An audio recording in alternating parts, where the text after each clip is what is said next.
Let us continue.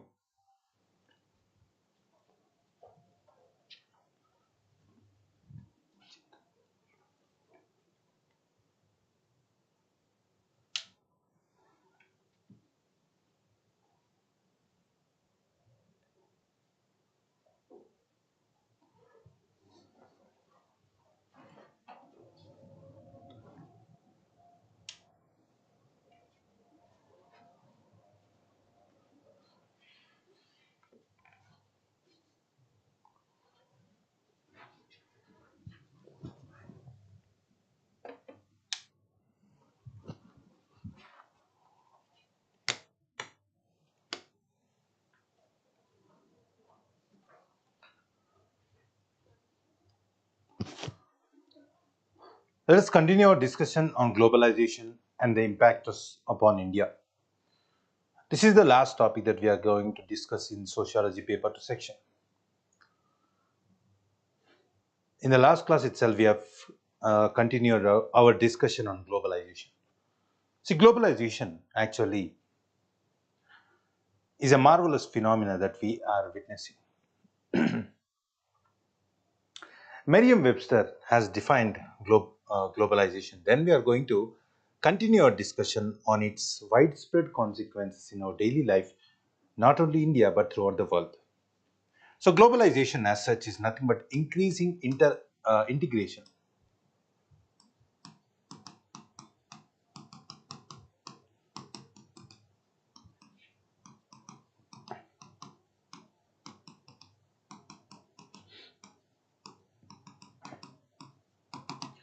Globalization as such is increased integration.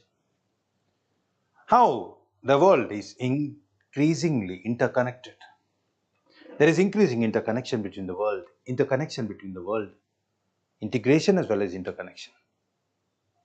How the life elsewhere is also impacting the life everywhere. The events elsewhere, as argued by W.E. Moore.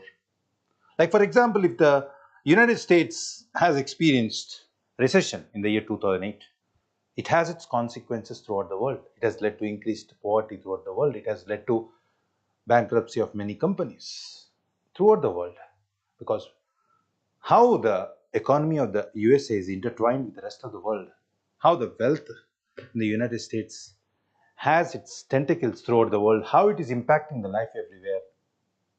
Not only USA, the events throughout the world has impact throughout the world. Like, for example, we have the event of the war between Russia and Ukraine. You have the war between Israel and Hamas. Similarly, we have the war between India and Pakistan. Its impacts could be felt throughout the world. Why? Because there is increased interaction, integration, interconnection between different nations in this globalized world. So, firstly, the increased integration could be felt in the economic sector. That is why it is also referred to as economic globalization. Merriam-Webster described globalization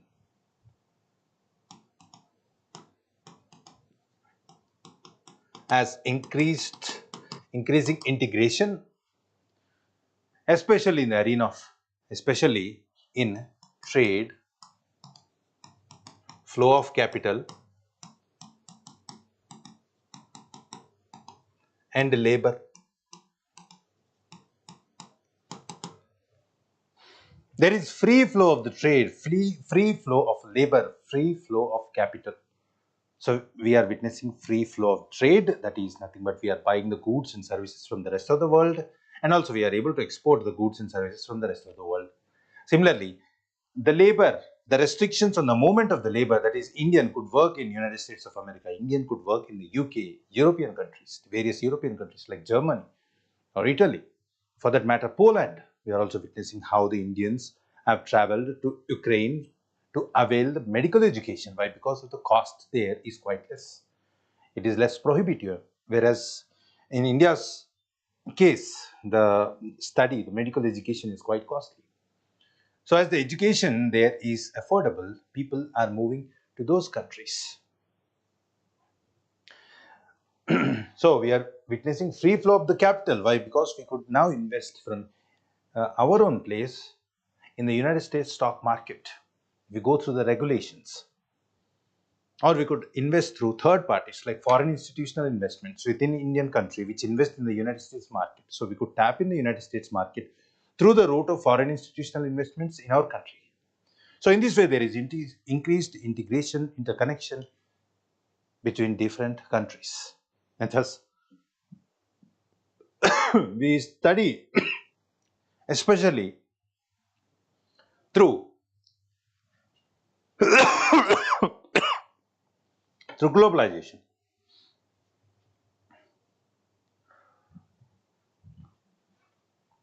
How to further understand our globalization? See, globalization could be attributed to the increased agreements between different countries. Like for example, we have free trade agreement, right? We have free trade agreements.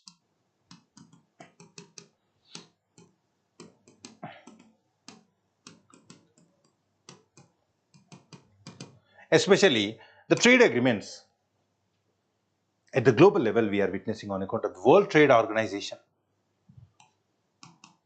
So different free trade agreements between the countries as well as the World Trade Organization has enabled us to participate in the global economic affairs.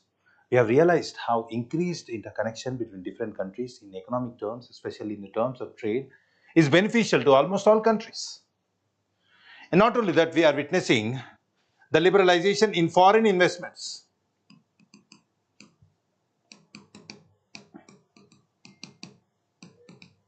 So this liberalization in the foreign investments is the reason why we are witnessing increased FDIs and FIIs. That is foreign direct investment, as well as foreign portfolio investments. These investments obviously have the ability to increase the flow of the capital from one country to the other country, from one nation to the other nations. We have many agreements on foreign direct investments as well as foreign portfolio investments, like double taxation avoidance agreement. And not only that, we are reducing the restrictions upon these companies to invest in our country, right? Like for example, we are allowing 100% FDIs in many fields within our country as well, thus to tap in the foreign capital. And not only that, we are witnessing increased liberalization of economies throughout the world.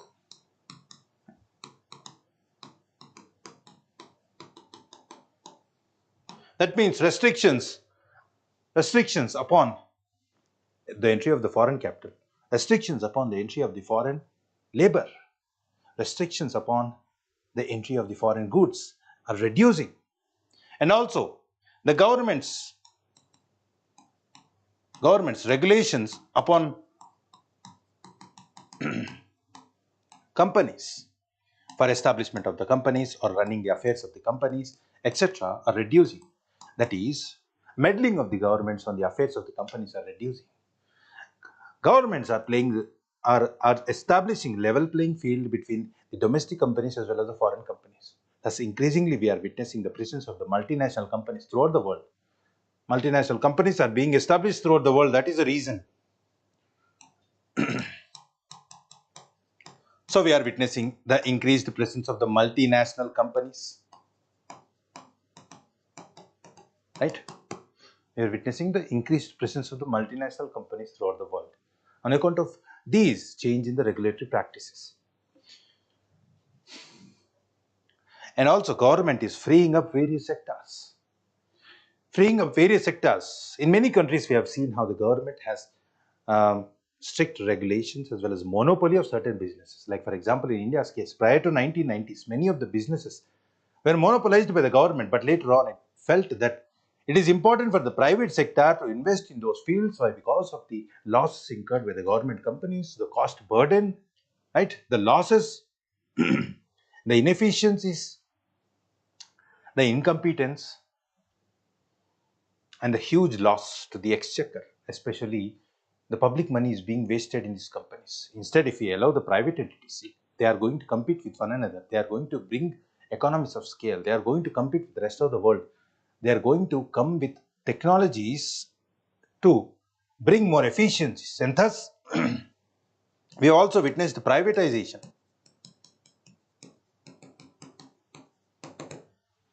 We also witnessed privatization. So on the whole, you could see how the restrictions upon the investments, capital, etc., restrictions upon the movement of the labor, restrictions upon the movement of the goods, all these have reduced. And because all these have reduced, obviously, as a consequence of it, you could see the private players playing the dominant role in governing the economy. And also, we have witnessed the development of the global financial architecture.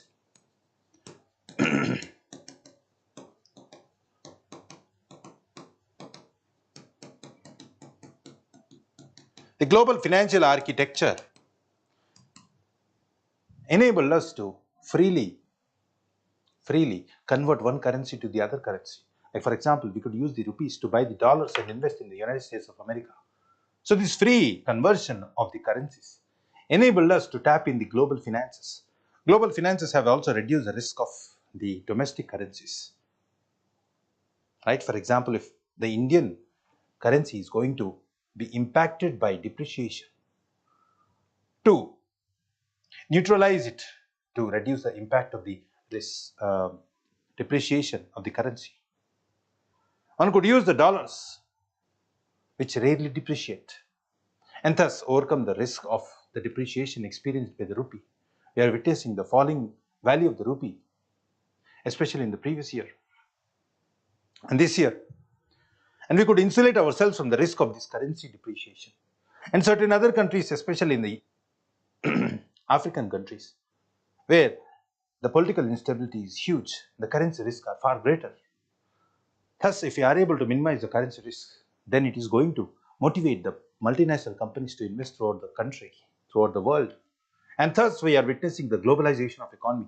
And as a consequence of all these factors, we are witnessing the phenomenon of the globalization of economies. Globalization of economy. Now, you might argue that it is only in terms of economy, but if you try to look it closely, you could clearly see how it is not only economy but technology. We are also witnessing the globalization of technology. Technology has actually enabled us to further integrate the economies of the world. Thus, technology acts as a backbone for the globalization. Thus, it is also referred to as globalization of technology. Technology acts as a backbone for promotion of the globalization. Globalization of technology.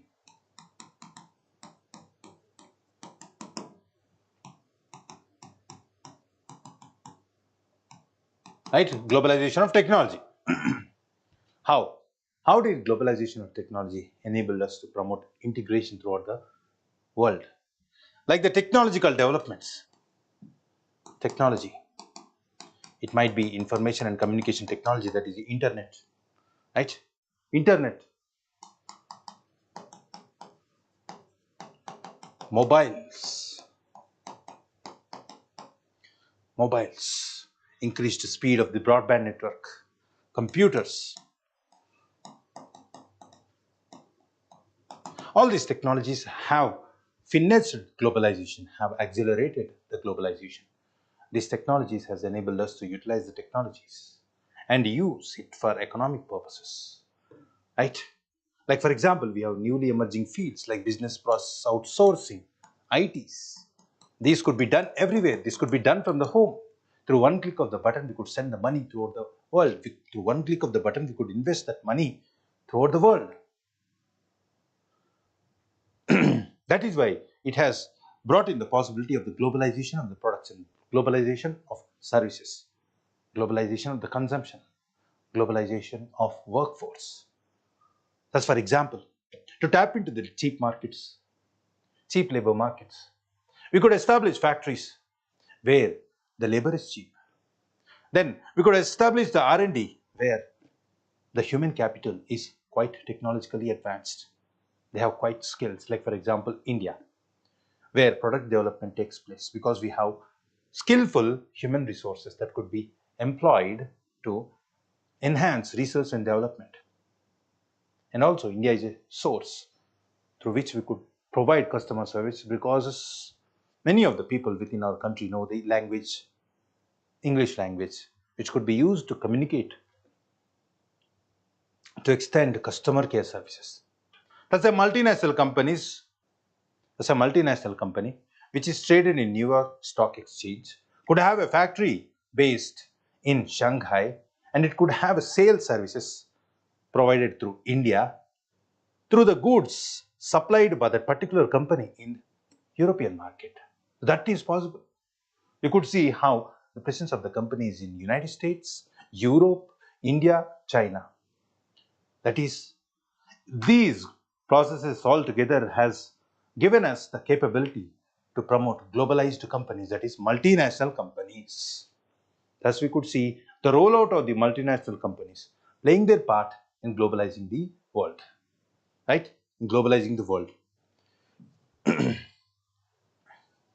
Now, if we want to, or if we try to assess the impact of the globalization on India, that is globalization of economy on India.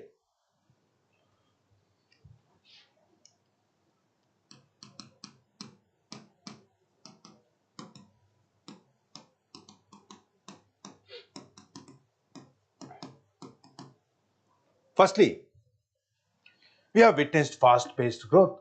The growth rate of India increased, especially after the urging of the International Monetary Fund to do economic reforms in 1990s.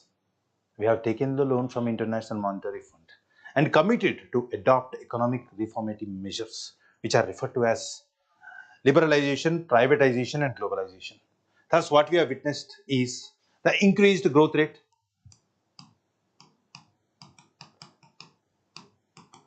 right? Especially from 2004 to 14, we were able to attain 8% plus growth rate throughout the decade. And not only that, we are on track to attain $5 trillion economy in nominal terms. Right, our GDP is going to click close to $5 trillion. And not only that, this, this aggressive growth rate that we have witnessed in our country, that is fast-paced growth rate, has also enabled us to reduce the poverty rate. The poverty levels have certainly declined to less than 20%. The poverty rate has declined.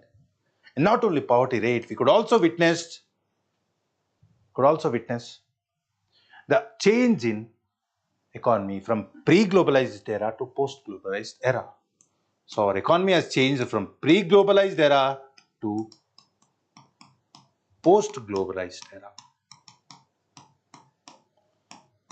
How could we argue that we have emerged from pre-globalized era to post-globalized era? Because you could clearly witness the increased contribution of services and reduction of the contribution of agriculture in terms of our GDP.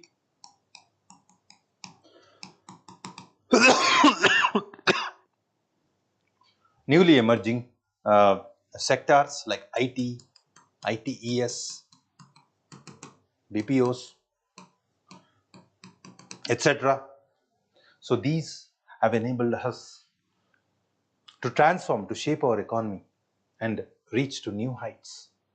And not only that, what we are also witnessing due to this globalization as a process is the increased private participation.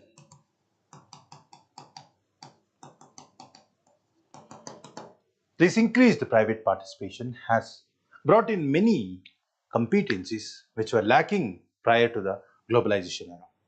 What did private companies do? Private companies have increased efficiencies, right? Efficiencies, that is how well we are able to utilize the inputs. It might be capital, it might be labor, it might be technology. These are all inputs through which we produce an output that is sold in the market.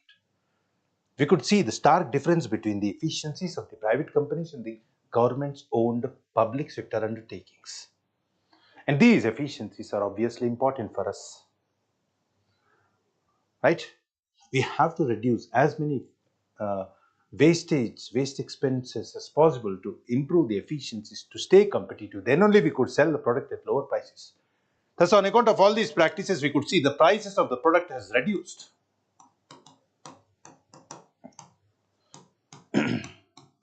And also, the monopolization has got declined. Certain companies used to play monopoly in Indian market prior to globalization era, prior to 1990s, because there was a nexus between the politicians as well as certain companies. The restrictions upon the entry of the new participants in the economy, all these have led to certain sections playing the vital role in running the running the Indian enterprise. But now we are witnessing increased competition from the players within our market.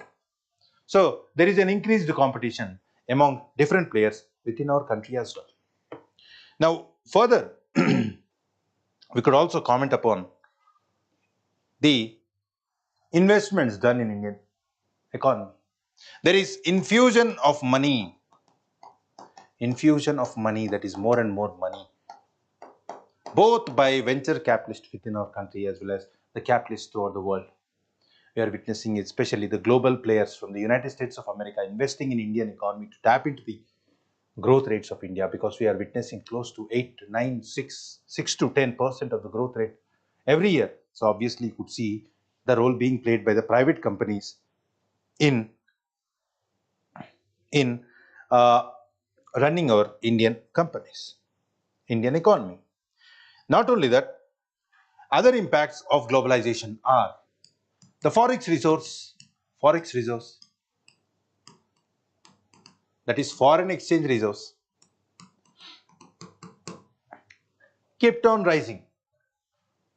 Imagine there was a time where we did not even have money to source close to 2 weeks of imports, but now we have enough resource to withstand any kind of global economic catastrophic events like global recession, etc.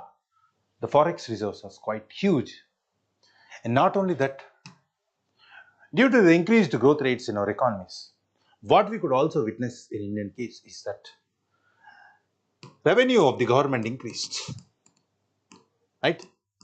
The revenue of the government obviously depends upon the GDP. The greater the GDP, the greater is the ability of the government to collect revenues. So this revenue that is collected by the government is in turn utilized for the welfare of the nation. So this revenue has obviously enabled the government to invest in education, education, healthcare, etc. Right? So clearly you could see the impact of the globalization on the economy, leading to higher growth rate, enabling the government to collect more revenue in the form of taxes or others, and thus utilize that money for other purposes, for developmental purposes. And not only that, you could also witness the impact of globalization on agriculture, working class. Remember, the impact of globalization on agriculture as well as working class has already been dealt in detail in the previous classes. Like for example, on working class, what we have witnessed, that working class has slowly started losing the control over trade unions, because now the trade unions negotiate directly with their owners rather than government also playing an important part in negotiation with the companies to take care of the issues faced by the trade unions or the working class. We are also witnessing the rising informalization of the formal sector. It is more and more informal labor is also being employed in the formal sector. Earlier, we used to believe that these informal workers are mostly the problem of informal sector, but even the formal sector, like bigger companies, are employing these informal laborers on contracts, and thus reducing the perks, leading to the risk of the employment insecurity, leading to the risk of pension security, social security, etc. So, of course, globalization has positive consequences, but it has also negative sides. We have already seen the impact of the globalization on working class. And we have also seen the impact of the globalization on agriculture in our studies in the previous class while dealing with the agricultural sector in detail. And further, You could also see the impact of globalization on growth, service-led growth. So we are witnessing service-led growth, and this phenomena is not only in India, but it has become a phenomena to be observed throughout the world. So we are witnessing the increased contribution of the service sector in generating prosperity in our country, right? So these are the few changes that we are witnessing. These are the few aspects that we are witnessing on account of the globalization. Now, having seen the globalization and its economic consequences, economic integration, as well as the technological landscape of globalization, what we have to learn is that globalization cannot be regarded to confine itself to economic arena. Globalization, in fact, has the ability to impact other sectors as well.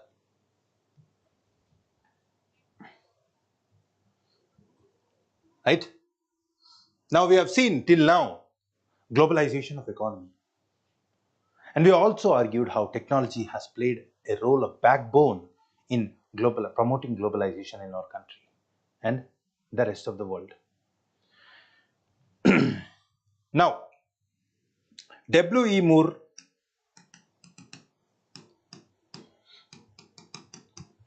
W.E. Moore argued how we need global sociology. We need global sociology as a discipline to understand how the globalization is impacting the world as a whole. And also the concept of the global village,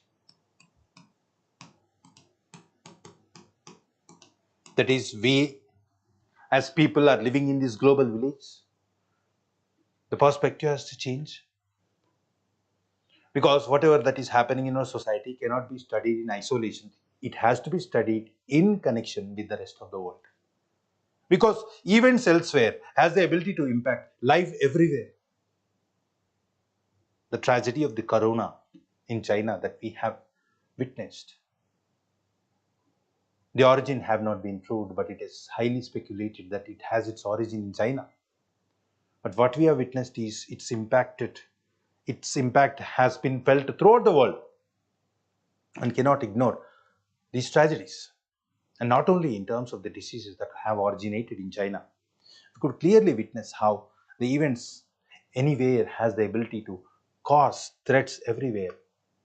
It has its consequences throughout the world. That is why we have to have a discipline called global sociology, or we have to study the events in our country as global village or elsewhere as global village, because the events impact throughout the world.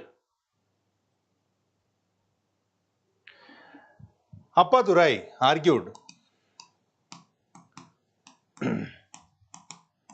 Appadurai argued how we have a tendency to study the events of the world in binaries. We have a tendency to study the events or the uh, analysis of the nations in binary. So we used to study the world in binaries, like developed versus developing, right? Like developed versus developing, right? It might be developed versus developing, or it might be rich versus poor, or east versus west, or north versus south.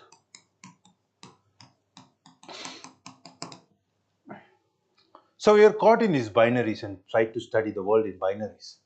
And thus we are fixated in these binaries and had a narrowed perspective of the world. It is easier to understand in these dimensions, but world has become more and more complicated. Its complexity is increasing. There is increasing interaction. If we are arguing that the Western countries are rich, it doesn't mean that all the individuals that are residing in the Western countries are rich. There are economic inequalities. There are crime rates, increased suicide rates, increasing inequalities, even in the Western countries. He argued due to the impact of the globalization, this binary distinction in understanding the world has become redundant. We have to understand the world in terms of different scapes. He argued we have to understand the world in terms of different dimensions instead of these binaries. Like how there is increased interaction, integration between different parts of the world due to the movement of the people, movement of ideas, movement of technology, etc. Like for example, he argued how we have to study in terms of ethnoscape, that is movement of the people. Now, movement of the people cannot be simply observed in terms of the migration of the people who are in search of the work opportunities. Like for example, in India, we witness how the people move from India to the United States of America in search of work opportunities. But also, there are other types of movements like climate refugees or refugees of the war. Like for example, how the people from the Ukraine have migrated to different parts of the world. So, we have movement of the refugees, movement of workers, right? So migration is in terms of, is not only with regards to the work related opportunities, but for refugee purposes, not only refugee purposes, but also for tourism. And thus, in terms of the ethnoscape, we have to study the globalization impact, the people moving from one region to the other region. Now, when they move from one region to the other region, they are going to get acquainted themselves with the cultures in the places that they are moving to. Like, for example, if we are moving to the United States of America, we are going to be confronted by their cultural practices. And we are going to learn about their social life, and over a period of time, will be acquainted by their working cultures. Like, for example, if the people from the Chinese are going to move to the United States of America, they are going to witness firsthand the role played by the democracy. And they are going to definitely distinguish between the systems in their own countries with the systems in the United States of America. And thus they are going to question, at least in their hearts, that they lack freedom in the China, whereas they have absolute freedom in the United States of America. If one wants to protest against the governmental measures, they could come onto the streets and raise their protest slogan, or they could lodge their complaints in the courts, whereas the ability to move against the establishment in the China is low. And thus, obviously, you could witness the dimension differences, the political ideas. So, the movement of the people obviously will acquaint themselves with the cultures, with their politics, with their economy, etc. And they could bring forth this knowledge to the original inhabitant of their residence. Like, for example, Chinese are going to one day or the other, at least some Chinese are going to go back to their own countries. So, they are going to communicate these happenings in their own country. So, you could clearly witness the movement of the people obviously also leads to the movement of the ideas, movement of technology, movement of other aspects.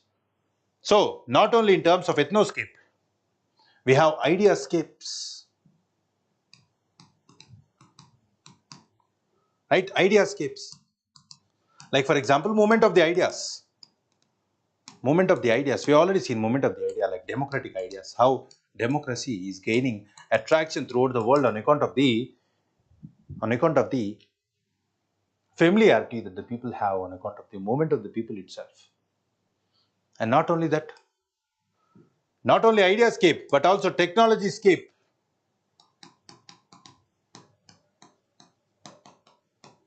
How the technology is rapidly developing and how we are able to experience these technological developments in our lifetime.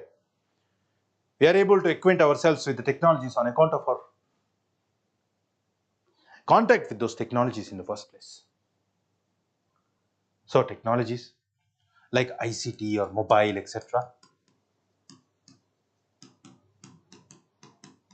Right? We could clearly witness these technological developments and the impact of these technologies upon the lives of the people. Not only technologyscape, but also we have mediascape.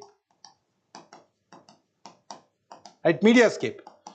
We are witnessing the emergence of the global media, the circulation of the media throughout the world through YouTube, through ICT, through internet, through social media, etc. obviously enables us to people have a first-hand view of these media.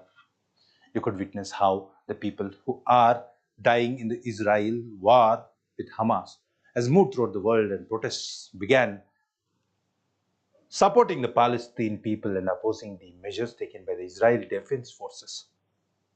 Right? So we have clearly witnessed these, the raising of the funds to provide humanitarian measures for the people who reside in the Gaza to at least have access to nutrition. And you could also witness how the hash Me Too movement has began in the United States of America, but it has spread throughout the world. Why? Because of the transfer of those images through the media. And through them, you could also witness the transfer of the ideas, that is, ideascape. So obviously, happenings or developments in any part has a trend to impact throughout the world. And not only ideascapes, we have to also witness one more important development like financescapes. Financescape, right? What is this financescape? The finance, how finance is able to move from one region to the other region, either in terms of the liquid or the cryptocurrencies. Many new ways have emerged through which we could transact globally with ease, with ease. Right? So all this clearly shows that our analysis or understanding of globalization cannot be confined only through the study of one particular aspects of social life like economy. It has to be also studied in terms of technology, ideas, media, right? Media, finance. Not only these dimensions, you could also witness other dimensions because these have tentacles throughout the world, and thus our understanding of the world is only going to increase by including these factors and the rest as well. Right? And the rest as well.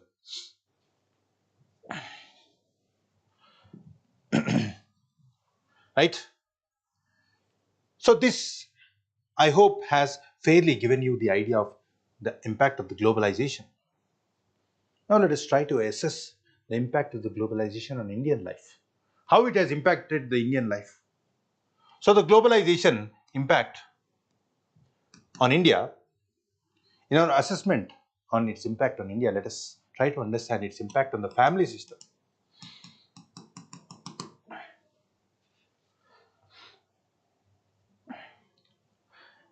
S.C. Dubey has argued how globalization has led to the trend of increased nuclearization of family.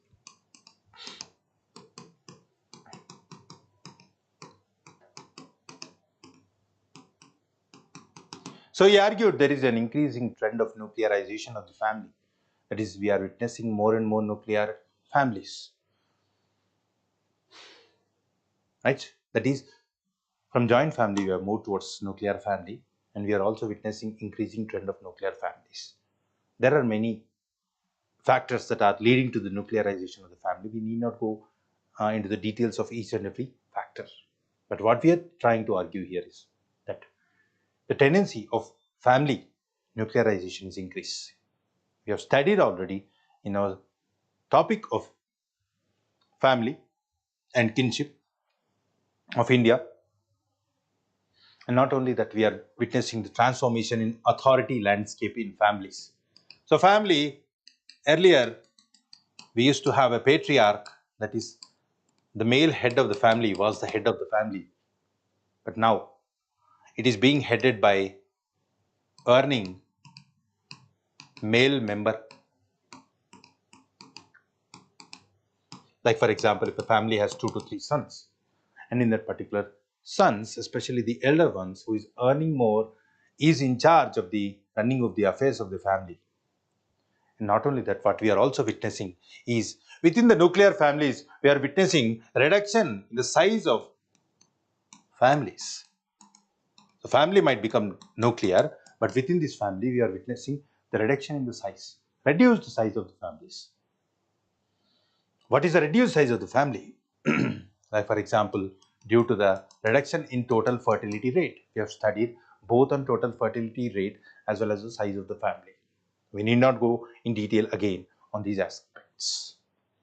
And not only that, on account of these aspects, what we are also witnessing is the increased disputes in families. Increased disputes in families. Now, because women are being more empowered, women are also participating in the economic structure. We are also witnessing the rising labor force participation in the economy of women, which was earlier less, especially after 2020. We are witnessing the rise in participation of the women in work landscape, and many of the contribution of the women is in informal sector. It becomes difficult for us to calculate their contribution towards the economy. What we are witnessing throughout the world is the disputes within the families are rising because women are now not willing to subscribe to their traditional roles. Their roles are becoming modernized, modified. They are now equal participants in decision-making processes and also taking care of the household chores. Now, we cannot expect the traditional hold of the social institutional values still hold true in this present society. Why? Because of the changing societal value systems, institutions, etc., more freedom to the individuals, and also financial autonomy being experienced by the women. That is why we are witnessing how the controlling attitudes in the families on account of the patriarchal structure. We have already seen patriarchal bargain where women try to control the married spouse. That is, for example, we have mother who has a son and mother who marries his son to a woman, and thus she tries to impose patriarchy upon her son's wife, that is daughter-in-law. But that is not working now. Those controlling attitudes on account of the patriarchal values in the society, especially in the families, are not working. And that is why we are witnessing increased disputes in the family. Not only that, on account of increasing priority given by the individuals for exercising of the freedom, the menial disputes in the families are also leading to a rise in divorce rates. So we are also witnessing the rise in divorce rates in the families as well. Now remember, these are only few changes. There are many such changes. We have already taken up a detailed study on the impact of the globalization as well as the changes that we are witnessing in the family. Now, we cannot attribute solely the impact of the globalization on all these aspects, but surely you could witness how the modernization, westernization, etc., in addition to it, the globalization have caused a transformative impact, especially on the microstructures and the cultural values of the society. These are only few examples to show how the society is changing and how the social institutions are being influenced by the forces of the globalization. Some are positive forces, but some are negative forces as well. It is leading to the breakdown of the families as well. Of course, it is considered as a threat by many observers. Now, one could argue that it is also a positive force. Why? Because the increasing divorce rate doesn't indicate that the family system is breaking. Why? Because we are witnessing the trend of serial monogamy, that is, the individual who is divorced is going to marry others. The chances of individual getting divorced and marrying others is high. This is the case not only India but throughout the world. But one thing that we could cherish with regards to the case of India is the divorce rate in India is less than 1%. A globalization impact on the family has been studied by now. Let us try to understand the impact of the globalization on dietary habits.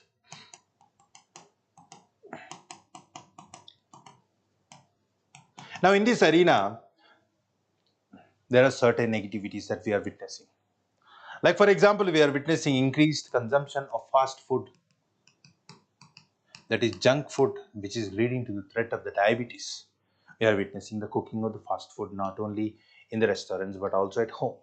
The Chinese or the Italian, etc., these have the high content of fats, which has the ability to impact the metabolism and further impact the lifestyle, leading to obesities. We are witnessing the rising trend of the diabetes. And we are also witnessing increasing trend of dining out rather than cooking at home. And we are witnessing on account of the globalization, McDonald's or other types of institutions, other types of companies, other types of food processing companies as well having a global presence. Because now we are not only targeting the audience of our own country, but we are trying to target the audience or the customers throughout the world. On account of all these factors, obviously, we are witnessing the change in the dietary patterns. The sedentary life, the increased consumption of the fat is leading to rising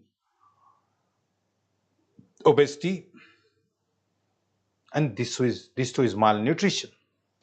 India is among the third most obese countries in the world after USA and China in terms of numbers, right? Now, what about the other impacts?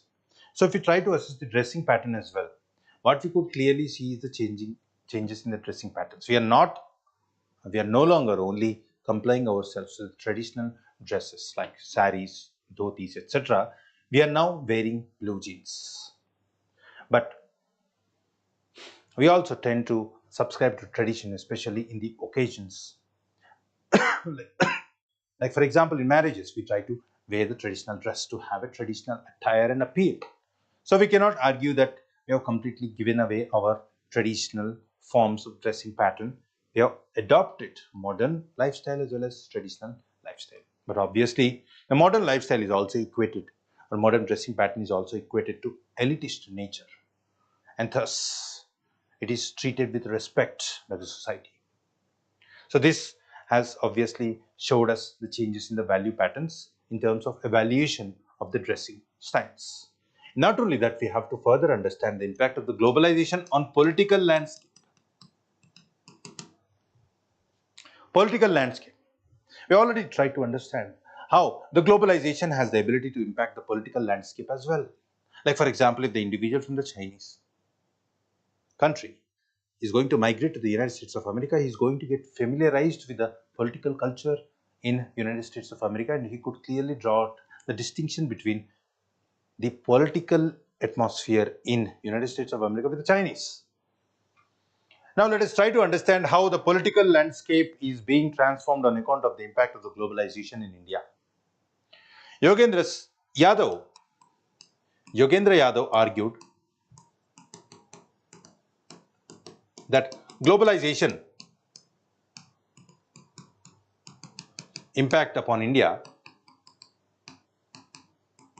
has transformed the politics.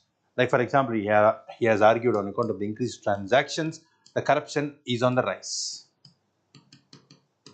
Right? Now, what we are witnessing is the increasing transactions. So, money playing the central part. Thus, because of the large flow of money within the country, the greater opportunities are being created in terms of corruption. Like, for example, increasing participation of the private in the economy, and the required permission that are to be given by the government bureaucracy. So bureaucracy has a role to play in the economy as well. Bureaucracy for extending connections, for extending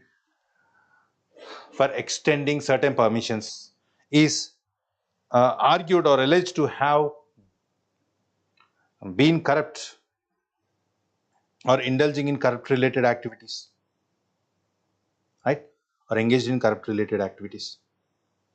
But we cannot simply argue that there is only corruption, right?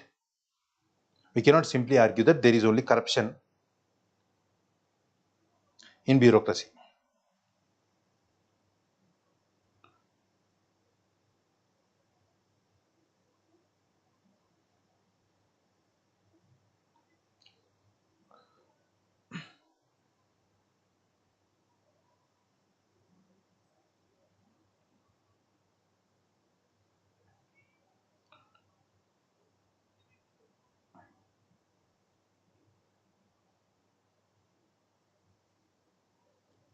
Right?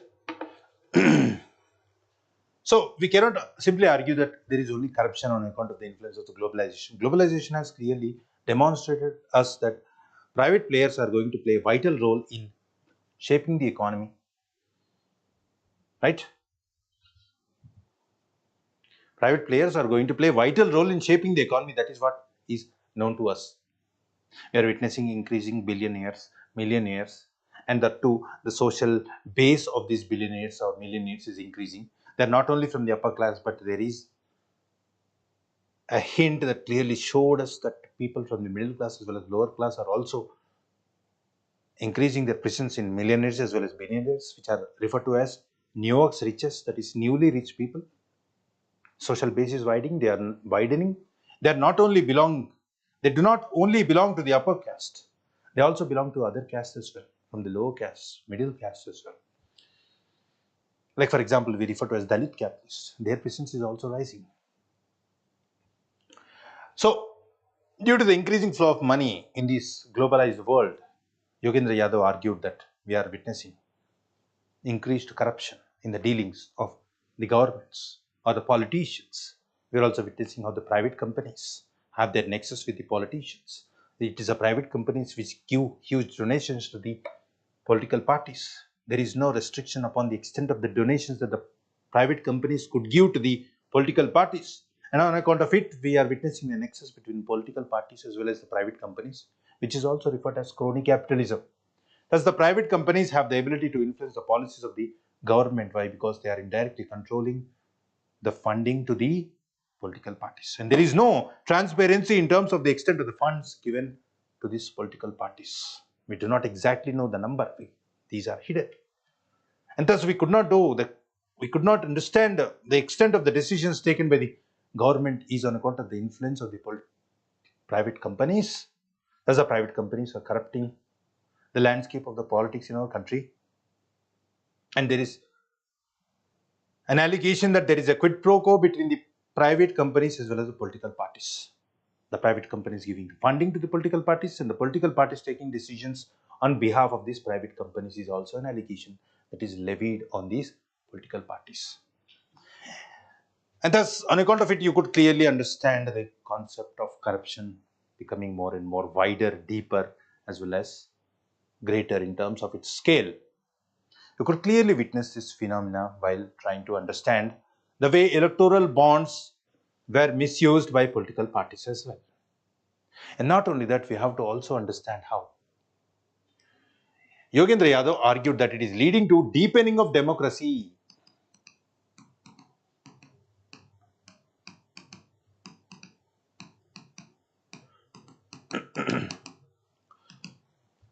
He also argued that there is deepening of democracy. We cannot simply limit ourselves to the conversation that globalization is actually threatening the democracy, but it is also deepening the democracy. That is, more and more people are playing the part in democracy. Why? Because we already seen the presence of media is increasing. The usage of social media, the usage of electronic media, right? The usage of knowledge, spread of knowledge, all these is actually an empowering tool to the citizenry. Citizenry are going to learn about the political happenings in our country, and thus they are becoming more and more aware. The awareness is rising. On account of their increasing awareness, we are witnessing high voter turnouts in India. High voter turnouts in India is clearly an indication that the democracy is deepening. More and more people are coming out in the open and exercising their voting rights. They're not timid as in the past. They are not completely threatened by the overpowered nature of the states. Now, in terms of our assessment of the corruption, Ashish Bose has argued that the corruption of the scheduled caste and scheduled tribes is being exposed. That is, people from these backgrounds have newly nothing but they are increasingly occupying the influential posts in the government as well as in the political arena. Now they are in charge of decision making power. They are in charge of decision making power. And in decision making powers, there is lure of money. As more and more money are being used to influence their decisions. Now, it is not only the scheduled caste and scheduled tribe people who are in bureaucracy or in political parties are corrupt, according to Ashish Bose. He argued that even the upper caste people, or for that matter, middle caste people, are also corrupt, but they are rarely exposed. Why? Because the refined nature of the corruption being practiced by them. The newly emerging people in power blocks, in power arena, lack these sophisticated methodologies to indulge in corrupt practices. So that is why exposition of the corruption is mostly confined to people belonging to scheduled caste and scheduled tribe background. That is what is the argument put forward by Ashish Bose. Now, in terms of our assessment of the globalizational impact on politics, we could also witness the reduction of the national sovereignty on account of globalizational impact on politics. So, we are clearly witnessing the reduction in the national sovereignty. Why is there an argument that it is argued that we have a reduction in national sovereignty? So global institutions are also influencing the decisions taken in India. Like for example, International Monetary Fund has India directed India to perform, to take decisions on economic reforms. Right? So it has directed India it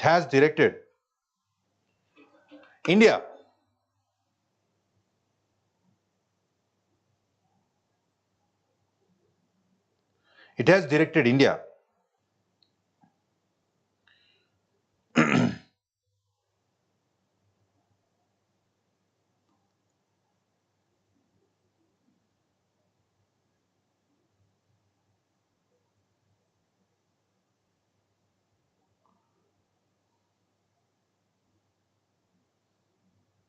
it has directed India to take decisions in matters of economic reforms. So taking economic reform measures, like for example, reduce the exchange rate, etc. Now these decisions are actually to be taken by India. It should not have been at the behest of the International Monetary Fund. Now for the sake of the loans, we have gone to the International Monetary Funds. And International Monetary Fund, through its extended fund facility, has given us loans, but it has set preconditions for subscribing to these loans. And these conditions have been complied by India. And not only that, we are witnessing the impact of the World Trade Organization. We are witnessing the impact of the United Nations Framework Convention of Climate Change. All these are binding agreements, and thus they make us comply with those measures. They make us comply with those measures, and thus we are supposed to subscribe to those measures. And thus it is argued that the power of national governments is slowly reducing on account of the influence of these global commitments or global regulatory architecture, right? Global regulatory architecture. And further to analyze, what we have to also understand is we are also witnessing the increased transparency in governance as well. This too is a positive signature. For example, we have e-governance, m-governance, etc. So e-governance or m-governance is clearly an indication that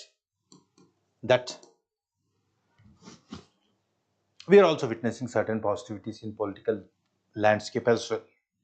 Positive developments in political landscape.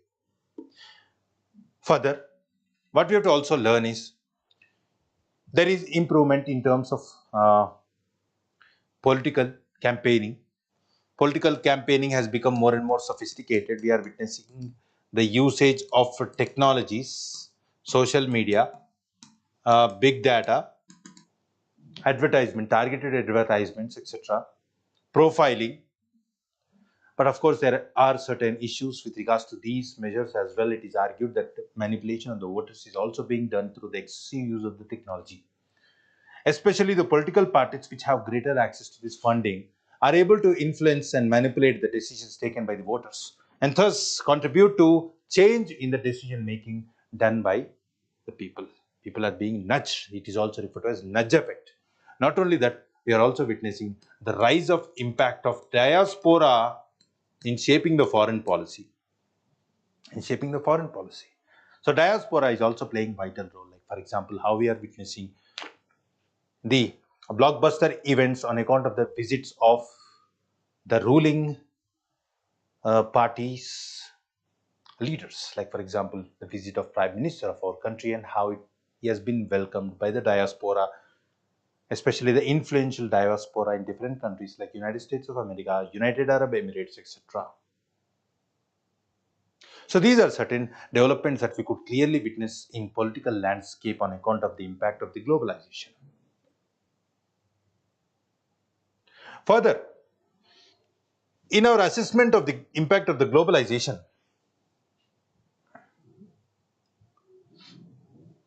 we could also witness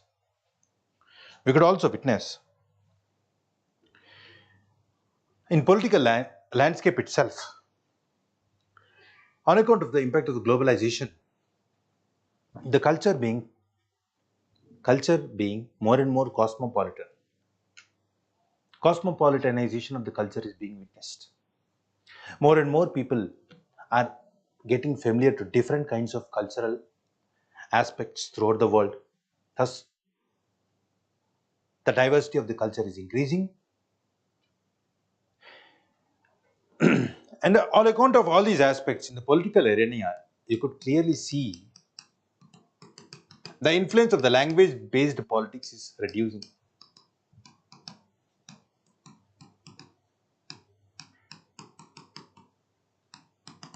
The influence of the language-based politics is increasing.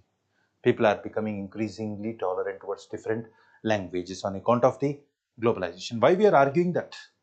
Because within our country, we could clearly witness how the content, it might be from any language, yet it has been witnessed or viewed by different people from different languages. Now, the quality of the content is being valued over the bias towards a particular language. And not only that, we are witnessing the influence of the social movements. So social movements which might have origin in any particular country could influence other countries as well. Like for example, we have witnessed Hash Me Too movement. Hash Me Too movement has its origin in the United States of America, but it has caught up the winds in the political landscape within our country, influencing the policy making decision makers as well. Right? So these are what we try to understand with regards to political arena being influenced by the impact of the globalization. Not only that, we are also witnessing the entertainment sources becoming more and more diversified. Like for example, we are using Netflix, Amazon Prime, YouTube, etc. for the sake of entertainment. So the avenues of the entertainment has increased. It is argued that the avenues of the entertainment has increased. It might be YouTube or it might be Netflix. And even these are the sources. YouTube or Netflix, or for that matter, Prime, etc.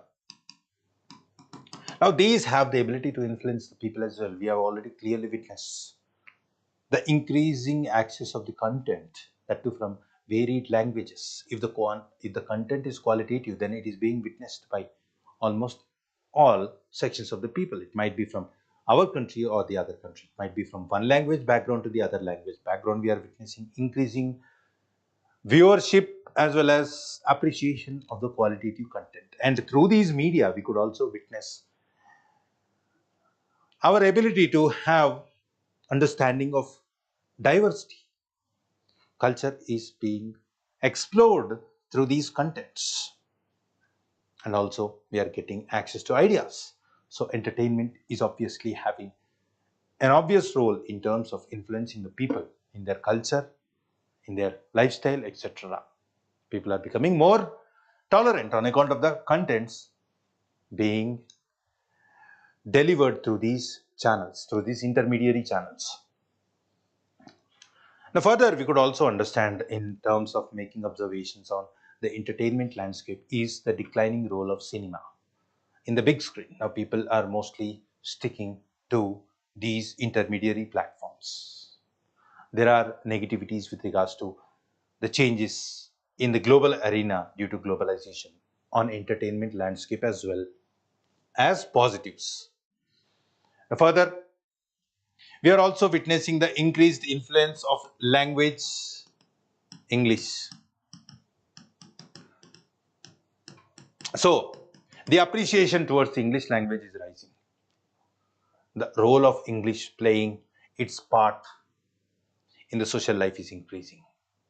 It has become the language of the elites. It has been equated to class and it has been equated to respect. Dalits also view English as a language for attainment of empowerment, right? For the purpose of liberation. Why? Because access to language English, the skills in English language obviously have a tendency to get access to different job opportunities. Further, we could witness the modification of the language in its play in the society. Because the kind of language that is being used for communication purposes is not as professional or as sophisticated and succinct as it has been used in the Western countries like America or, for that matter, in United Kingdom. The way we are using the language, we are mixing the English language with the domestic languages, like for example, Hinglish or Tinglish. It is also referred to as chutneyfying the language. That is usage of the language for the sake of communication, but we are modifying the language for the sake of easier communication. And it has been argued that this has been witnessed especially in the campuses. Right, in the campuses, in the universities, etc., the language is being modified and being used, and it is equated with coolness. The way we adopt that language and utilize it in our daily life is referred to as cool. And this, over a period of time, has been utilized by the wider society as well. And as a consequence of it, we are witnessing the modifications of the language being adopted by the rest of the country. Now, some argue that it has corrupted the language. Some argue that these languages have come at the expense of the vernacular language, because the adoption of this modified language is found to be greater in our society. And also, thus, on account of all these aspects, it has reduced the appeal of the vernacular language. So these are some negative fallouts on account of the utilization of English language and giving it the greater role or greater status when compared to the vernacular languages. Now, on account of all these aspects, one aspect that we have to also learn is, on account of the increasing appeal of the English language, we also witnessed reduction of the conflicts on the basis of language as well. So language politics, the appeal of the language politics influencing the political landscape has got a decline on account of the increasing importance that the society gives towards the English language. And thus identity politics has become less of a bit. Further, in our assessment of the globalization, we have to also learn about the impact of the globalization on stratification.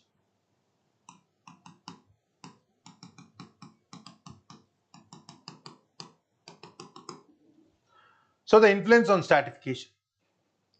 So earlier we used to clearly see how the globalization as such has clearly transformed the economic landscape. Society is being increasingly shaped by the economy rather than other aspects of social life like politics or culture, etc. Economies are modernized, globalized, as well as fast-paced, especially in a country like India, where we are yet to utilize the productive potential of the demography. Thus, it is argued in the stratification landscape, class has become more important than ascribed identities like caste.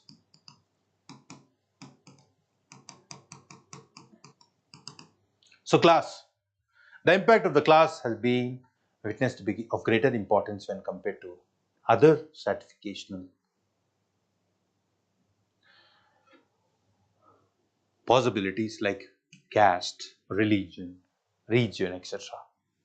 Right? And further, what we could also witness is the explosion of the middle class on account of the impact of globalization. Globalization has led to increasing emphasis on the service-based sector. Service sector has took a central role in shaping the economic landscape of the world, and thus we are witnessing explosion of the middle class. We already studied about the middle class in detail, right?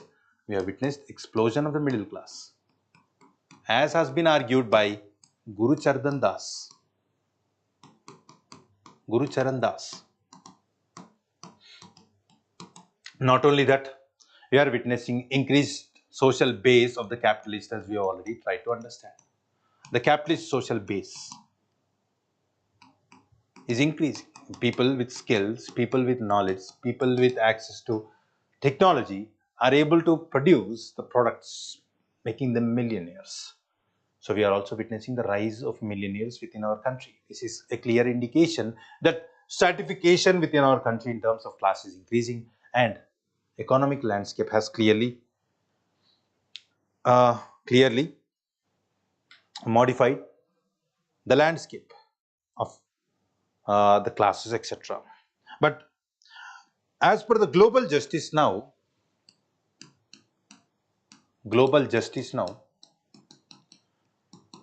like for example, we are also trying to understand certain activities in economical impact of the globalization. It has argued how countries and corporates are ranked in terms of economic size. See, in terms of economic size and turnover, right? It has tried to rank companies as well as countries. Now it has argued how 69 out of top 100 are MNCs, multinational companies. So you could see the size of multinational companies. So the size of the multinational companies is rising. Now they have the ability to influence the decisions of the governments of different countries. They are becoming strong lobbies, having the ability to influence the decisions taken by these countries, of the governments of these countries. And you could witness clearly the rise in size as well as power of these companies.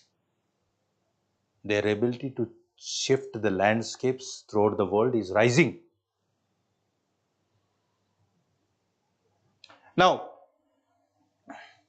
you could clearly see how the small countries are vulnerable to the decisions taken by the multinational companies. And not only that, on account of all these influences, one thing we have to also understand is how this fuel guzzling nature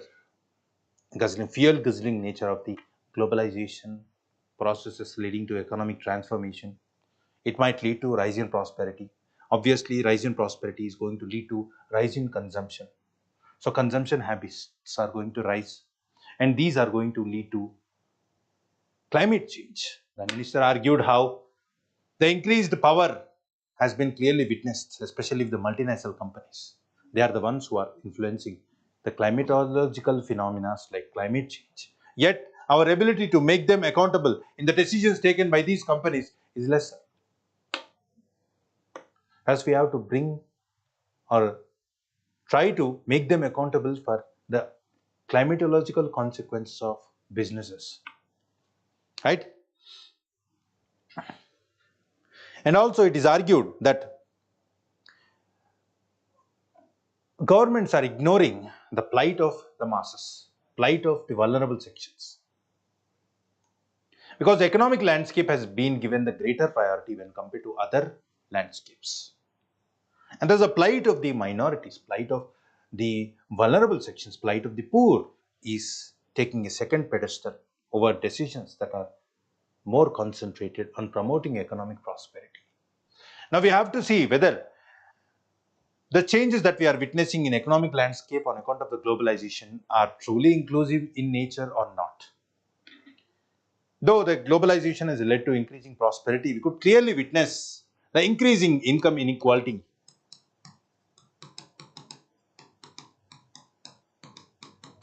The influence on trafficking, human trafficking for the sake of slave labor or prostitution, etc. The climate-based refugees on account of the increased conspicuous consumption throughout the world, and thus this fuel guzzling nature of this production process, as well as leading to the consumption and the disposal of the waste, is obviously leading to the increasing climate refugees. That is why we could clearly see that negative fallouts are not being given the equal consideration when compared to the positive consequences of the globalization. That is why TK women argued. That is why TK women argued how all these are leading to compression. TK women argued that, Anthony Giddens argued that globalization as compression of social space. Anthony Giddens argued globalization as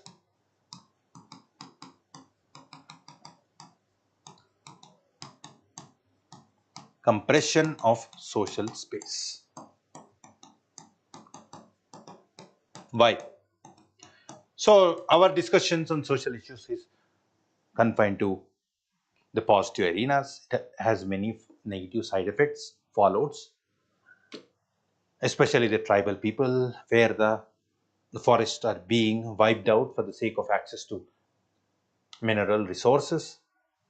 Or for that matter, we could clearly see the tragic impact of the World Trade Organizations. World Trade Organizations mostly favor the richer countries. The lobby of the richer countries is greater. The control of the International Monetary Fund is also with the global economic superpowers like United States of America, UK, etc. The decisions that they are taking and influencing upon the smaller countries to transform their economies on the lines of the Western countries, that is capitalist-oriented economies. And thus, obviously, we could clearly witness how they are trying to influence the decisions. And in their garb of taking the decisions, we could clearly witness certain negative side effects which are being ignored, right? The climate change impacts, the inequality, refugee problem, social conflicts that rise, etc. Now, we are going to further discuss upon the criticism of the globalization process as we go along. But before that, there is a contestation with regards to when did the globalization emerge? When did the globalization emerge? Like for example, we have TK woman who argued with regards to emergence of the globalization. For example, in the 16th century is the first stage according to TK woman. 16th century, when we could witness the venturing of the European countries. European countries' exploration as well as establishment of colonies. They tried to explore throughout the world, especially the Spain, Britain, exploration, colonialism and imperialism. So this is the first stage of globalization according to TK woman. Then in the second stage, World War II and aftermath. So obviously World War II has the ripple effect and its consequences being felt throughout the world. And this globalization has become rapid even in World War I as well. And then comes the present era where, according to TK woman, USA is the torchbearer. USA is the torchbearer of globalization. Now, do you think globalization has only begun with the Europeans? That is why Amartya Sen argued that globalization cannot be simply equated to these phenomena. He argued globalization started with Indus Valley civilization. Like for example, we have seen clearly how there is an interlinkage between Indus Valley civilization and Mesopotamian civilization. So Indus Valley civilization connection with the Mesopotamian civilization in terms of the trade-related connectivity, right? Then he argued with regards to ancient Silk Route through which we could clearly witness the trade connectivity between the Chinese as well as the European countries through this Silk Route. Further, he argued with regards to spread of Buddhism, how we have ambassadors who spread the idea of Buddhism, right? Especially during the time of Ashoka and the other rulers. Not only that, we have the impact of the Chinese visitors,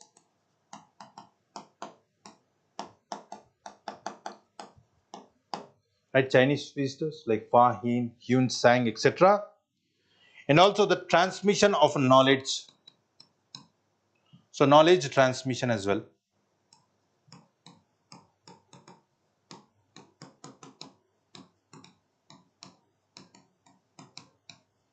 So we are witnessing the transmission of the knowledge as well. So globalization cannot be simply attributed to certain countries like the European countries or the United States of America. We could also witness the stages of globalization being explained by T.K. Oman as well as Amartya Sen. It is not that only these perspectives could explain globalization, it could be explained by other perspectives as well, right? So these are few ways through which we could try to understand globalization. Further, for example, if we try to understand the Vasudhaiva Kutumbakam philosophy. So Vasudhaiva Kutumbakam philosophy also clearly tries to explain what globalization is. Even Gandhi has argued how he might experience the breeze of the rest of the world, but he will refuse to be swept by this breeze. So it is nothing but openness to the culture, but at the same time, having our roots strongly connected to our own culture is also important according to Gandhi. So this is with regards to our assessment with regards to where globalization has begun and how it has the ability to influence the different landscape throughout the world. Now, after witnessing these aspects of the globalization, let us now try to understand criticism of globalization.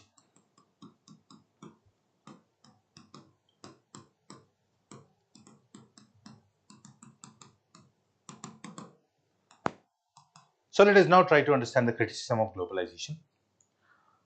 Before going into criticism of globalization, let us take a break of 5 minutes and then we are going to resume the class again.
Let us continue our discussion on criticism of globalization.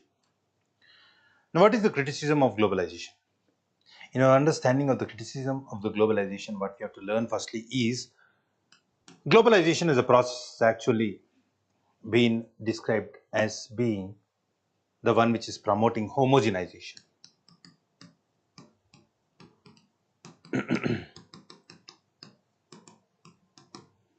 Now, it is argued that it is promoting homogenization in the sense it is mostly promoting the Western culture, especially the American culture. The way the American culture or the Western culture is influencing in terms of economic impact, cultural impact, consumerism, individualism, democracy, etc. In all these arenas, you could see the influence of the Western countries is far greater when compared to the influence like the countries like India. When we try to compare how Indian tradition or Indian culture is able to influence the rest of the world, when compared to the Western countries or the American culture which is able to influence the rest of the world, you will clearly see the stark difference. That is why it is argued that it is mostly the Western as well as Western culture, especially the American culture. Especially it is argued that it is promoting American culture. That is why it is argued that it is a cultural one-way street. Cultural one-way street.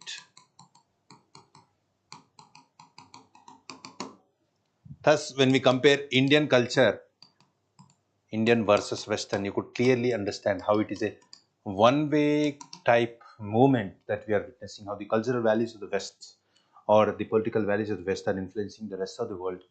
Not only that, what we are also witnessing in terms of this globalization is it is also argued that it is leading to pseudo-Americanism.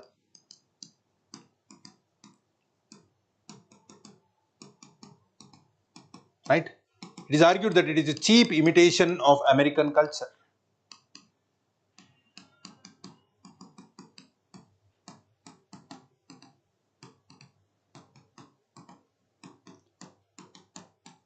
That means what is the argument is that we are simply copying what the Americans are doing in the day-to-day life, either in terms of their food habits or their dietary habits, their dressing habits, etc. Thus, as a consequence of it losing our own significance and influence on our lives. Like for example, Coca-Cola is argued to be second most popular term in the world, popular when compared to the first one which is okay.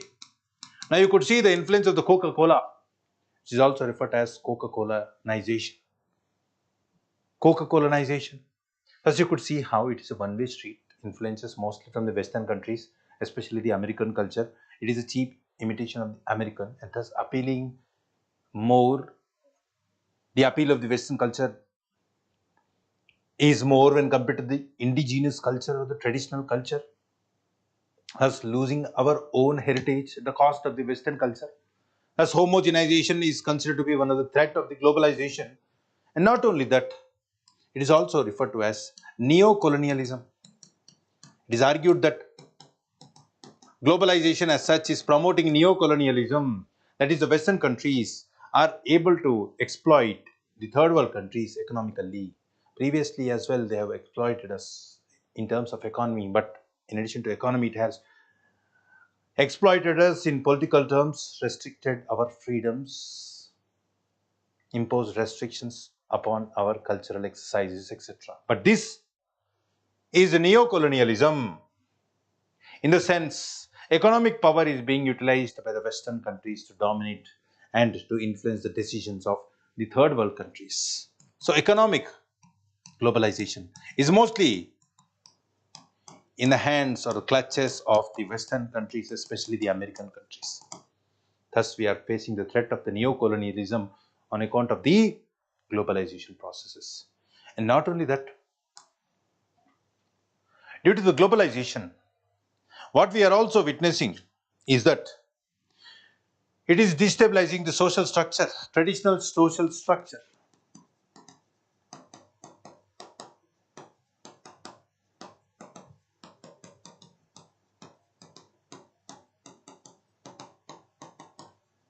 Now, why it is argued that it is destabilizing the traditional social structure?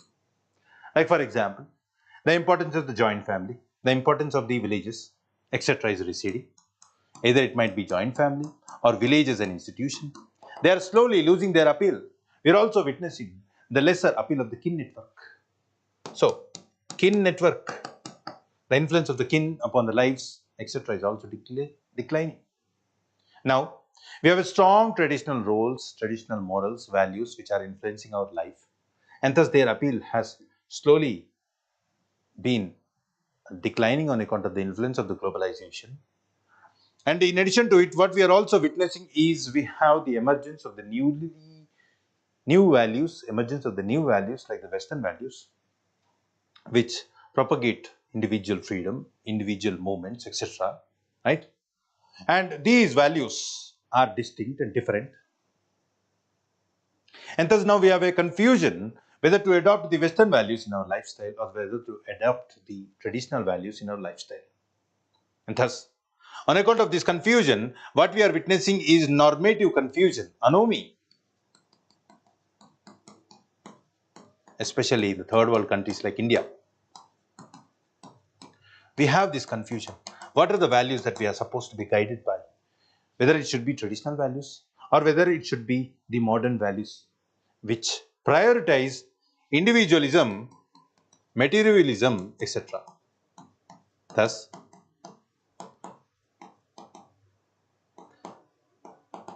the appeal of these values is on the rise, individualism, materialism, etc. We are prioritizing individual freedom over moralism, collectivism, etc. Now, these are clashes.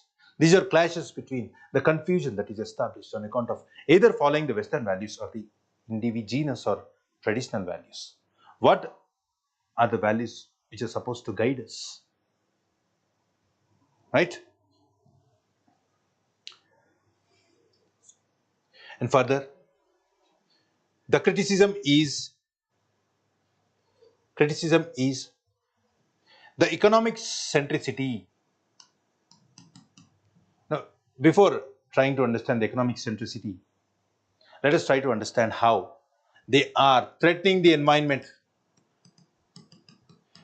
It is argued that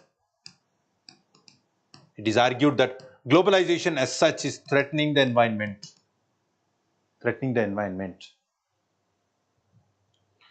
We could clearly see the fuel guzzling nature or energy guzzling nature of economic development that we are presently following.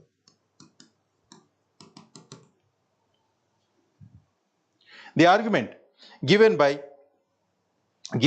Vandana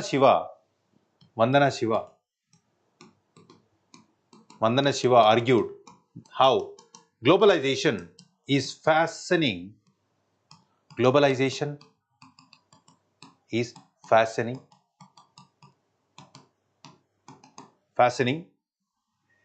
environmental destruction. See, you could clearly understand it. We have already studied in our environmental movement itself how globalization is a threat in terms of how it is destroying the environment, how it is leading to the pollution, how it is leading to climate change, etc. These are clearly an indication how the globalization is impacting the rest of the world. Further, the argument with regards to how the globalization is utilizing the local knowledge. Local knowledge is being used by globalized companies and being exploited. The traditional knowledge that the third world countries possess, which has the vital economical impact as well, economical value.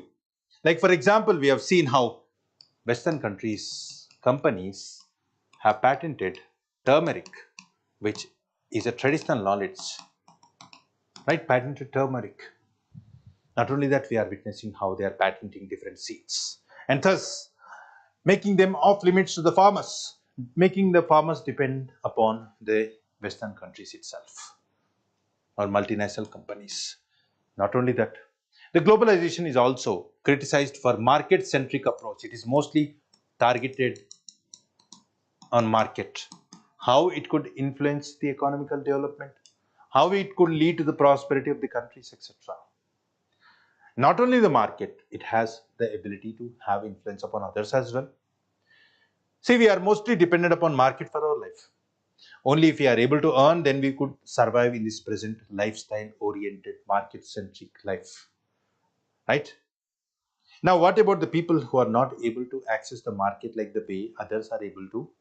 Like, for example, if the people are poor,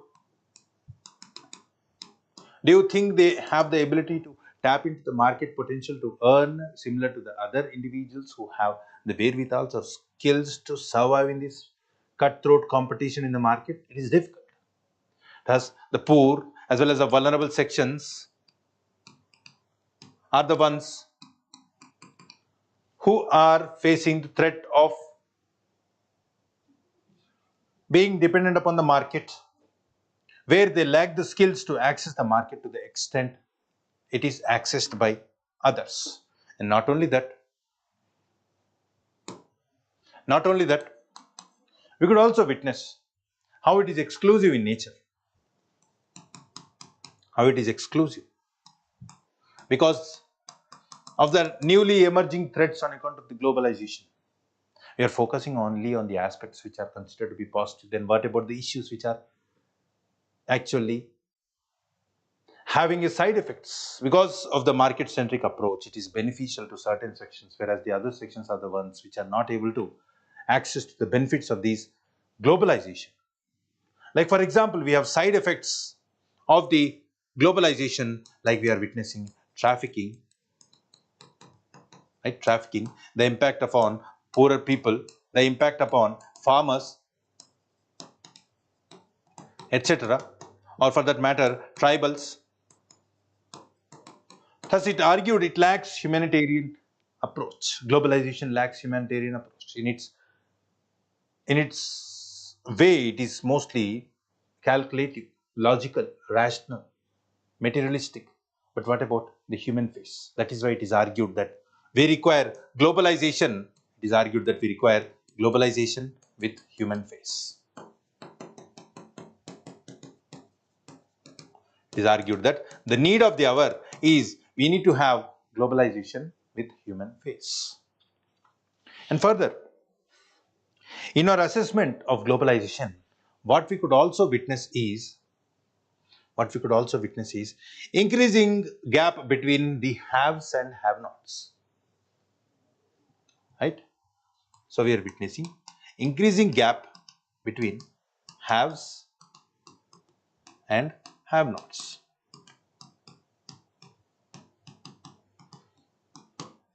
Now, what is the argument? The argument is that the gaps between haves and have-nots is increasing. For that matter, for example, if we try to assess the difference between the African countries and the European countries, the prosperity level differences are quite large, quite stark. The prosperity of the European countries is far greater than compared to the African countries. The access to the technologies, for that matter, for example, mobile technologies is in Europe to the tune of 82.5%, whereas if we compare with Africa, it is around 20%. So this clearly shows the divide.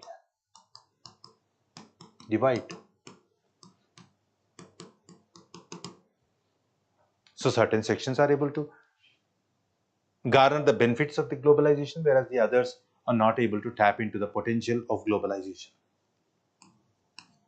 Further, it is also argued how globalization is, according to feminists do argue, feminist feminist scholars argue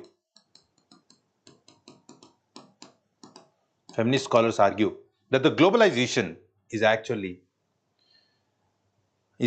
aggravating the problem of commodification of women.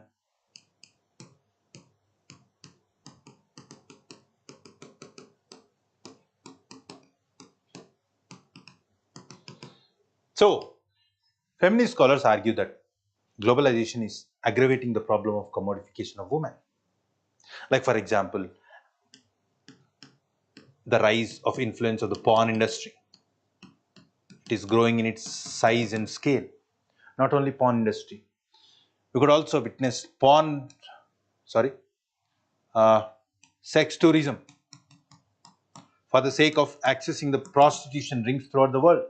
Thus, they argue that it is commodifying women. Of course, the threat of the commodification can be felt in the past as well, but globalization, according to them, has aggravated this problem and made it more in terms of its impact and magnitude when compared to the past. And not only that, in our understanding of the impact of the globalization, you could also witness the reduction in the national sovereignty.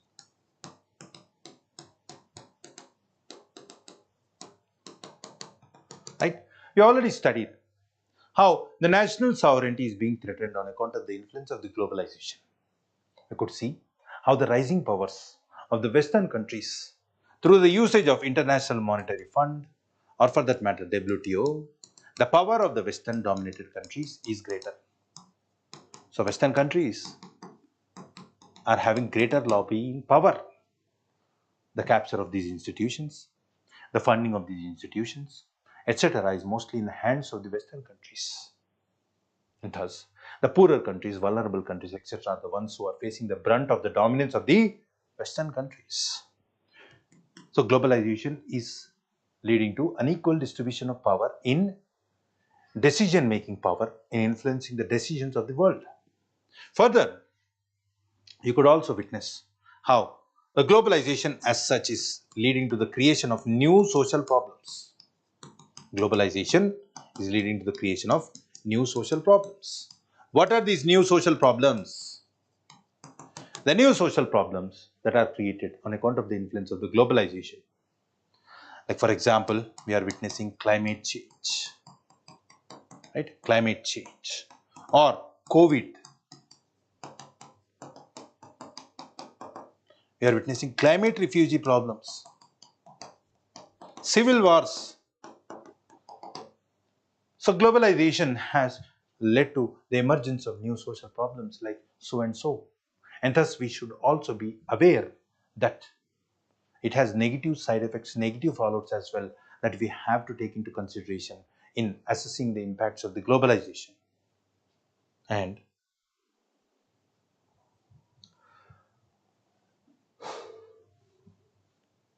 we are witnessing the reaction against the globalization as well. So the appeal of the globalization is actually reducing. We are witnessing the reduction in the appeal of the globalization. How we could argue that there is a reduction in the appeal of globalization? Like for example, many countries are striving for self-reliance, like Atmanirbhar Bharat program in India, like Brexit, like Brexit, like MAGA campaign. Thus, even in the Western countries, we could clearly witness how there is a movement against the globalization as well. Thus, all is not rosy with regards to the impact of the globalization on the rest of the world. Right? So, these are with regards to the negative fallouts of globalization. But in terms of the making of assessment of the impact of the globalization, the best perspective is given by T.K. Uman.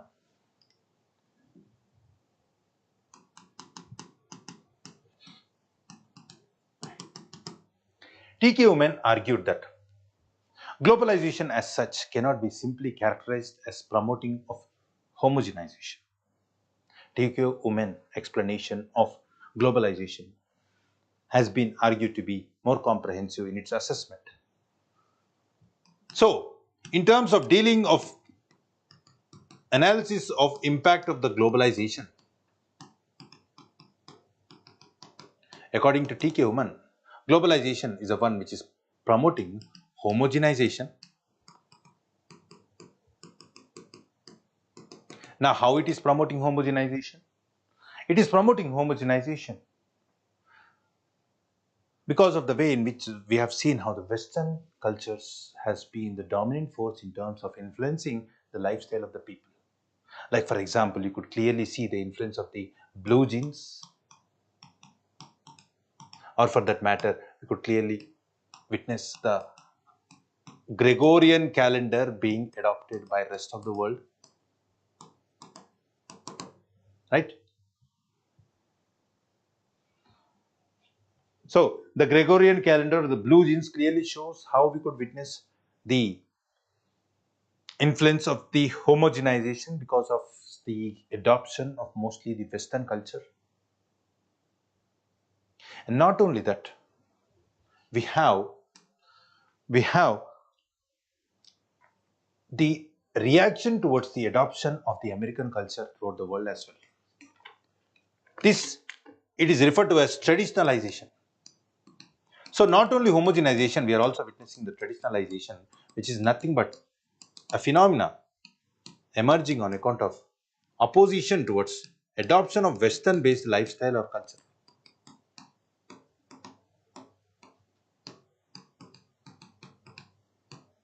It might be materialism or individualism which is adopted by the rest of the world, but there is a movement that opposes this adoption of cultures. Like, for example, we are witnessing religious revivalism, right? In our study of religion and society, we have clearly tried to understand religious based revivalism. Religious based revivalism, which clearly showed us that there is an opposition among the societal members against the imposition of the Western cultures. So, religious revivalism, religious extremism, religious fundamentalism. In our assessment of the newly emerging global social problems, we could also attribute global terrorism to the emerging problems on account of the globalization as well. We could see how the globalization has led to the building up of the terrorist network between different parts of the world and thus causing the problems throughout the world. So, you could also see the opposition towards globalization, nothing but the homogenization of culture being promoted by globalization. And further, you could see pluralization as well. Pluralization of culture. So, do you think only it is the Western culture which is able to influence our lifestyle? What about the indigenous culture? Indigenous culture. Thus, we are adopting certain traits from the Western culture. Plus, we have indigenous culture, and not only the Western culture, other cultures have also the ability to influence. Like, for example, we could see the pop culture from the South Korea having its base in the India as well. So we could see the influence of not only the Western culture but other cultures as well. It might be the Japanese culture, the Chinese culture, etc. We are witnessing the pluralization of the cultures rather than the dominance of one set of cultures, that is American or Western culture. And further, TK Woman explained also the analysis of globalization, how globalization is adopting the local culture as well. Globalization is adapting to local culture, which is referred to as globalization. So, globalization is adapting to local culture, which is referred to as globalization, in the sense it is changing its form to be more acceptable to the people. Like, for example, do you think the Indians are going to consume beef burger? Right? So, instead of consumption of the beef burger, what we are going to see in India's case is aloo tikka burger. Right? Aloo tikka burger.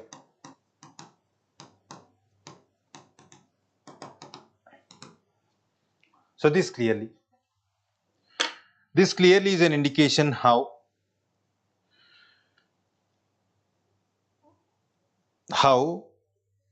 uh, we cannot simply equate globalization with the cheap imitation of the American culture, right? We could clearly see, could clearly witness the differences. We could clearly witness the differences in terms of adoption of the globalization in Indian society. Now, though we might have negative fallouts of adoption of globalization, though we might have negative fallouts of the adoption of the globalization, yet there are positivities with regards to globalization as well. Now, in terms of the analysis, what we could definitely argue is globalization requires us to have the right mix and also be inclusive in its approach. We need to have globalization with human approach in terms of how it will have a positive consequence on Indian society. Thus, we have clearly studied how globalization is threatening environment,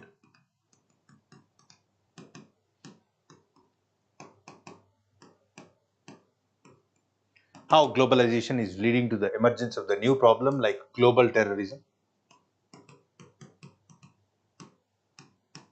right? The problem of global terrorism, the problem of climate change, increasing floods, climate based refugees, etc. And it is highly exclusive,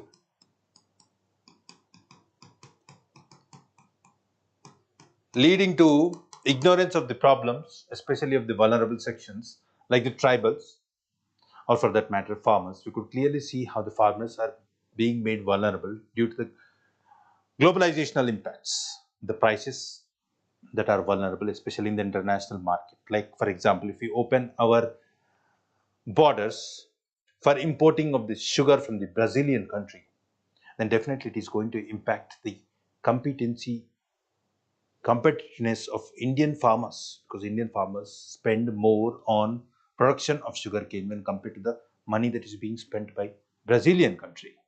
We cannot compete with the dairy products of the United States of America because of its capitalistic nature as well as its mechanized nature of dairy farming when compared to the usage of manual labor in India.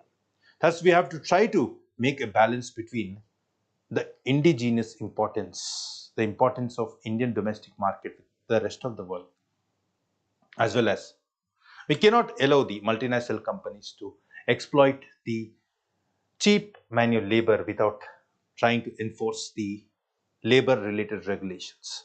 Also try to promote social security measures and overcome the informalization of the labor that is being taking place even in the formal sector. It is through these measures we could try to alleviate the concerns on account of the negative fallouts of the globalization. That is why it is argued that we require globalization with human face. Now, this is the conclusion that we could derive with regards to assessment of the globalization. This completes the topic of globalization and our topics on sociology. And thus, let us wind up this class. Thank you.